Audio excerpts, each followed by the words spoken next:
Chapters 72 and 73. Chapter 72. The Monkey Rope. In the tumultuous business of cutting in and attending to a whale, there is much running backwards and forwards among the crew. Now hands are wanted here, and then again hands are wanted there. There is no staying in any one place, for at one and the same time everything has to be done everywhere. It is much the same with him who endeavors the description of the scene. We must now retrace our way a little. It was mentioned that upon first breaking ground in the whale's back, the blubber hook was inserted into the original hole there cut by the spades of the mates. But how did so clumsy and weighty a mass as that same hook get fixed in that hole? It was inserted there by my particular friend Queequeg, whose duty it was, as harpooneer, to descend upon the monster's back for the special purpose referred to. But in very many cases, circumstances require that the harpooneer shall remain on the whale till the whole tensing or stripping operation is concluded. The whale, be it observed, lies almost entirely submerged, excepting the immediate parts operated upon. So down there, some 10 feet below the level of the deck, the poor harpooneer flounders about, half on the whale and half in the water, as the vast mass revolves like a treadmill beneath him. On the occasion in question, Queequeg figured in the Highland costume, a shirt and socks, in which, to my eyes at least, he appeared to uncommon advantage, and no one had a better chance to observe him, as will presently be seen. Being the savage's bowsman, that is the person who pulled the bow oar in his boat, the second one from forward, it was my cheerful duty to attend upon him while taking that hard scramble upon the dead whale's back. You have seen Italian organ boys holding a dancing ape by a long cord. Just so, from the ship's steep side, did I hold Queequeg down there in the sea, by what is technically called in the fishery a monkey rope, attached to a strong strip of canvas belted round his waist. It was a humorously perilous business for both of us. For before we proceed further, it must be said that the monkey rope was fast at both ends, fast to Queequeg's broad canvas belt, and fast to my narrow leather one. So that, for better or for worse, we two, for the time, were wedded, and should poor Queequeg sink to rise no more, then both usage and honor demanded that instead of cutting the cord, it should drag me down in his wake. So then, an elongated Siamese ligature united us. Queequeg was my own inseparable twin brother, nor could I any way get rid of the dangerous liabilities which the hempen bond entailed. So strongly and metaphysically did I conceive of my situation then, that while earnestly watching his motions, I seemed distinctly to perceive that my own individuality was now merged in a joint stock company of two; that my free will had received a mortal wound, and that another's mistake or misfortune might plunge innocent me into unmerited disaster and death. Therefore, I saw that here was a sort of interregnum in Providence, for its even-handed equity never could have so gross an injustice. And yet, still further pondering, while I jerked him now and then from between the whale and the ship, which would threaten to jam him, still further pondering, I say, I saw that this situation of mine was the precise situation of every mortal that breathes. Only in most cases, he, one way or other, has this Siamese connection with a plurality of other mortals. If your banker breaks, you snap. If your apothecary by mistake sends you poison in your pills, you die. True, you may say that by exceeding caution, you may possibly escape these and multitudinous other evil chances of life. But handle Queequeg's monkey rope heedfully as I would, sometimes he jerked it so, that I came very near sliding overboard. Nor could I possibly forget that, do what I would, I had only the management of one end of it. Footnote: The monkey rope is found in all whalers, but it was only in the Pequod that the monkey and his holder were ever tied together. This improvement upon the original usage was introduced by no less a man than Stubb, in order to afford the imperiled harpooneer the strongest possible guarantee for the faithfulness and vigilance of his monkey rope holder. End of footnote. I have hinted that I would often jerk poor Queequeg from between the whale and the ship, where he would occasionally fall from the incessant rolling and swaying of both. But this was not the only jamming jeopardy he was exposed to. Unappalled by the massacre made upon them during the night, the sharks, now freshly and more keenly allured by the before pent blood which began to flow from the carcass, the rabid creatures swarmed round it like bees in a beehive. And right in among those sharks was Queequeg, who often pushed them aside with his floundering feet, a thing altogether incredible, were it not that attracted by such prey as a dead whale, the otherwise miscellaneous carnivorous sharks will seldom touch a man. Nevertheless, it may well be believed that since they have such a ravenous finger in the pie, it is deemed but wise to look sharp to them. Accordingly, besides the monkey rope with which I now and then jerked the poor fellow from too close a vicinity to the maw of what seemed a peculiarly ferocious shark, he was provided with still another protection. Suspended over the side in one of the stages, Tashtego and Daggoo continually flourished over his head a couple of keen whale spades, wherewith they slaughtered as many sharks as they could reach. This procedure of theirs, to be sure, was very disinterested and benevolent of them. They meant Queequeg's best happiness, I admit, but in their hasty zeal to befriend him, and from the circumstance that both he and the sharks were at times half hidden by the blood-muddled water, those indiscreet spades of theirs would come nearer amputating a leg than a tail. But poor Queequeg, I suppose, straining and gasping there with that great iron hook, poor Queequeg, I suppose, only prayed to his Yojo, and gave up his life into the hands of his gods. Well, well, my dear comrade and twin brother, thought I, as I drew in and then slacked off the rope to every swell of the sea, what matters it after all? Are you not the precious image of each and all of us men in this whaling world? That unsounded ocean you gasp in is life, those sharks your foes, those spades your friends. And what between sharks and spades, you are in a sad pickle and peril, poor lad. But courage, there is good cheer in store for you, Queequeg. For now, as with blue lips and bloodshot eyes the exhausted savage at last climbs up the chains and stands all dripping and involuntarily trembling over the side, the steward advances, and with a benevolent consolatory glance hands him, what? Some hot cognac? No. Hands him, ye god, hands him a cup of tepid ginger and water. Ginger? Do I smell ginger? Suspiciously asked Stubb, coming near. Yes, this must be ginger, peering into the as yet untasted cup.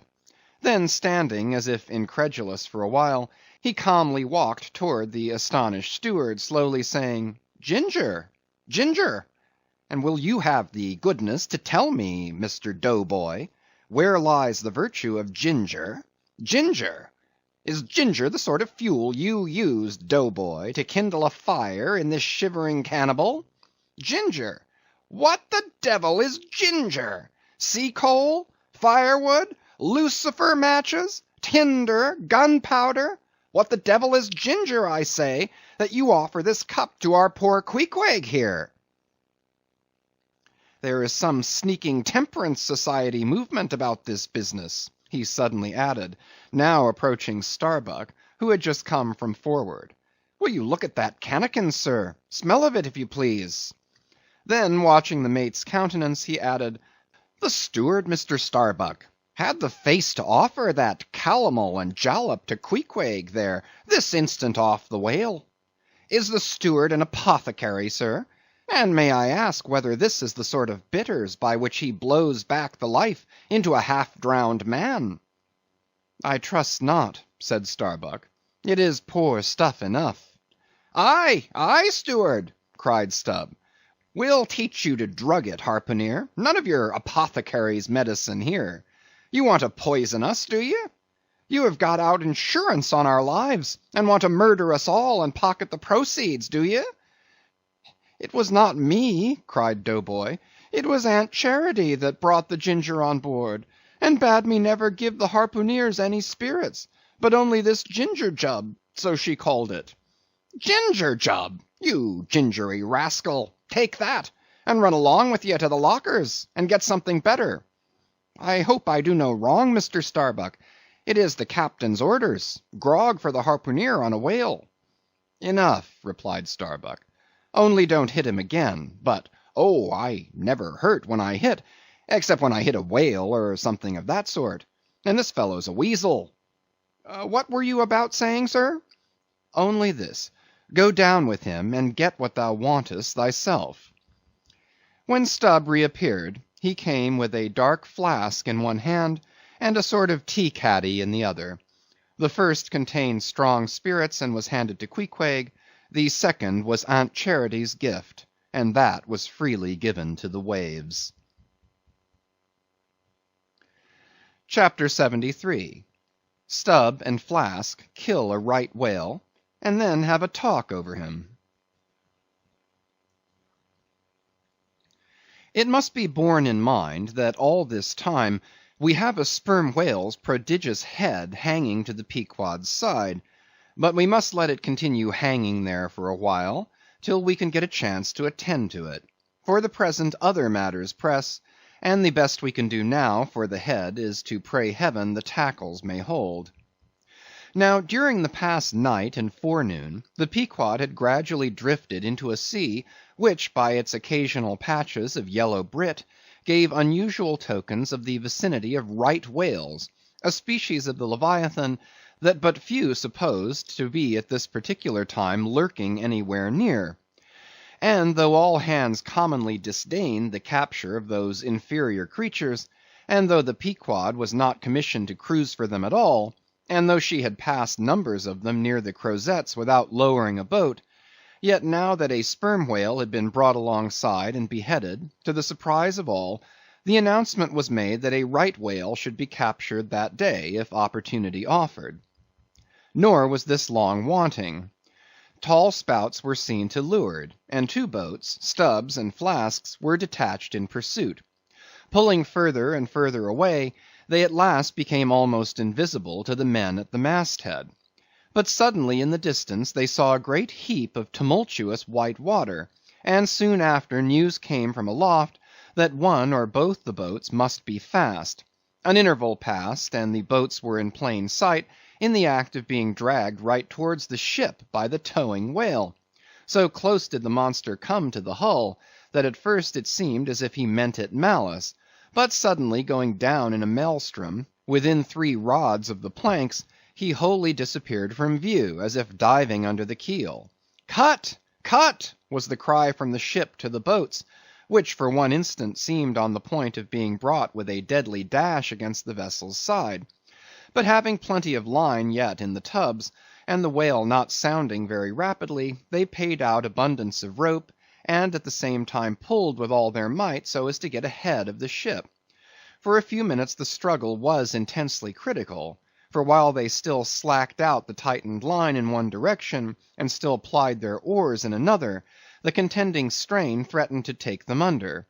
But it was only a few feet advance they sought to gain, and they stuck to it till they did gain it, when instantly a swift tremor was felt running like lightning along the keel, as the strained line scraping beneath the ship suddenly rose to view under her bows, snapping and quivering, and so flinging off its drippings that the drops fell like bits of broken glass on the water, while the whale beyond also rose to sight, and once more the boats were free to fly. But the fagged whale abated his speed, and blindly altering his course, went round the stern of the ship, towing the 2 boats after him, so that they performed a complete circuit. Meanwhile they hauled more and more upon their lines, till, close flanking him on both sides, Stubb answered Flask with lance for lance, and thus round and round the Pequod the battle went, while the multitudes of sharks that had before swum round the sperm whale's body rushed to the fresh blood that was spilled thirstily drinking at every new gash, as the eager Israelites did at the new bursting fountains that poured from the smitten rock. At last his spout grew thick, and with a frightful roll and vomit, he turned upon his back a corpse. While the two headsmen were engaged in making fast cords to his flukes, and in other ways getting the mass in readiness for towing, some conversation ensued between them. "I wonder what the old man wants with this lump of foul lard," said Stubb, not without some disgust at the thought of having to do with so ignoble a leviathan. "Wants with it," said Flask, coiling some spare line in the boat's bow. "Did you never hear that the ship, which but once has a sperm whale's head hoisted on her starboard side, and at the same time a right whale's head on the larboard, did you never hear, Stubb, that that ship can never afterwards capsize?" "Why not?" "I don't know, but I heard that gamboge ghost of a Fedallah saying so, and he seems to know all about ship's charms, but I sometimes think he'll charm the ship to no good at last. I don't half like that chap, Stubb. Did you ever notice how that tusk of his is a sort of carved into a snake's head, Stubb?" "Sink him! I never look at him at all.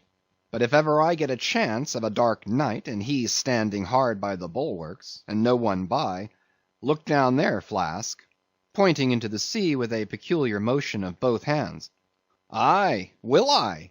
Flask, I take that Fedallah to be the devil in disguise.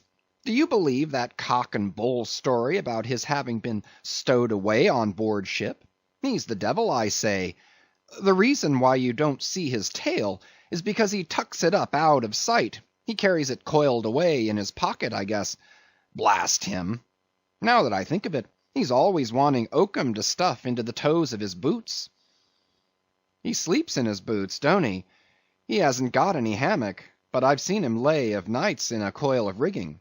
"No doubt, and it's because of his cursed tail. He coils it down, do you see, in the eye of the rigging." "What's the old man have so much to do with him for?" "Striking up a swap or a bargain, I suppose." "Bargain? About what?" "Why, do you see, the old man is hard bent after that white whale, and the devil there is trying to come round him, and get him to swap away his silver watch, or his soul, or something of that sort, and then he'll surrender Moby Dick." "Pooh, Stubb, you are skylarking. How can Fedallah do that?" "I don't know, Flask. But the devil is a curious chap, and a wicked one, I tell ye. Why, they say as how he went sauntering into the old flagship once, switching his tail about devilish easy and gentlemanlike, and inquiring if the old governor was at home. Well, he was at home, and asked the devil what he wanted. The devil, switching his hoofs, up and says, 'I want John.' 'What for?' says the old governor. 'What business is that of yours?' says the devil, getting mad. 'I want to use him.' 'Take him,' says the governor. And by the Lord, Flask, if the devil didn't give John the Asiatic cholera before he got through with him, I'll eat this whale in one mouthful. But look sharp. Ain't you already there? Well then, pull ahead, and let's get the whale alongside." "I think I remember some such story as you were telling," said Flask, when at last the two boats were slowly advancing with their burden towards the ship, "but I can't remember where." "Three Spaniards? Adventures of those three bloody-minded soldados? Did you read it there, Flask? I guess you did." "No, never saw such a book. Heard of it, though. But now tell me, Stubb, do you suppose that that devil you were speaking of just now was the same you say is now on board the Pequod?" "Am I the same man that helped kill this whale? Doesn't the devil live forever? Who ever heard that the devil was dead? Did you ever see any parson wearing a mourning for the devil? And if the devil has a latchkey to get into the admiral's cabin, don't you suppose he can crawl into a porthole? Tell me that, Mr. Flask." "How old do you suppose Fedallah is, Stubb?" "Do you see that mainmast there?" pointing to the ship. "Well, that's the figure 1. Now take all the hoops in the Pequod's hold, and string along in a row with that mast for oughts. Do you see? Well, that wouldn't begin to be Fedallah's age. Nor all the coopers in creation couldn't show hoops enough to make oughts enough." But see here, Stubb, I thought you a little boasted just now that you meant to give Fedallah a sea toss, if you got a good chance. Now if he's so old as all those hoops of yours come to, and if he is going to live forever, what good will it do to pitch him overboard? Tell me that. Give him a good ducking, anyhow. But he'd crawl back. Duck him again, and keep ducking him. Suppose he should take it into his head to duck you, though. Yes, and drown you. What then? I should like to see him try it. I'd give him such a pair of black eyes that he wouldn't dare show his face in the admiral's cabin again for a long while, let alone down in the orlop there, where he lives, and hereabouts on the upper decks, where he sneaks so much. Damn the devil, Flask! So you suppose I'm afraid of the devil? Who's afraid of him? Except the old governor, who daresn't catch him and put him in double darbies, as he deserves, but lets him go about kidnapping people. Aye, and signed a bond with him, that all the people the devil kidnapped he'd roast for him. There's a governor. Do you suppose Fedallah wants to kidnap Captain Ahab? Do I suppose it? You'll know it before long, Flask. But I am going now to keep a sharp lookout on him. And if I see anything very suspicious going on, I'll just take him by the nape of the neck and say, look here, Beelzebub, you don't do it. And if he makes any fuss, by the Lord, I'll make a grab into his pocket for his tail, take it to the capstan, and give him such a wrenching and heaving that his tail will come short off at the stump. Do you see? And then I rather guess when he finds himself docked in that queer fashion, he'll sneak off without the poor satisfaction of feeling his tail between his legs. And what will you do with the tail, Stubb? Do with it? Sell it for an ox whip when we get home. What else? Now do you mean what you say, and have been saying all along, Stubb? Mean or not mean, here we are at the ship. The boats were here hailed, to tow the whale on the larboard side, where fluke chains and other necessaries were already prepared for securing him. Didn't I tell you so? Said Flask. Yes, you'll soon see this right whale's head hoisted up opposite that Parmacetes. In good time Flask's saying proved true. As before, the Pequod steeply leaned over towards the sperm whale's head. Now, by the counterpoise of both heads, she regained her even keel. Though sorely strained, you may well believe. So, when on one side you hoist in Locke's head, you go over that way, but now on the other side hoist in Kant's, and you come back again, but in very poor plight. Thus some minds forever keep trimming boat. Oh, you foolish! Throw all these thunderheads overboard, and then you will float light and right. In disposing of the body of a right whale, when brought alongside the ship, the same preliminary proceedings commonly take place as in the case of a sperm whale. Only in the latter instance the head is cut off whole, but in the former the lips and tongue are separately removed and hoisted on deck, with all the well-known black bone attached to what is called the crown piece. But nothing like this in the present case had been done. The carcasses of both whales had dropped astern, and the head-laden ship not a little resembled a mule carrying a pair of overburdening panniers. Meantime, Fedallah was calmly eyeing the right whale's head, and ever and anon glancing from the deep wrinkles there to the lines in his own hand. And Ahab chanced so to stand that the Parsee occupied his shadow, while if the Parsee's shadow was there at all, it seemed only to blend with and lengthen Ahab's. As the crew toiled on, Laplandish speculations were bandied among them concerning all these passing things.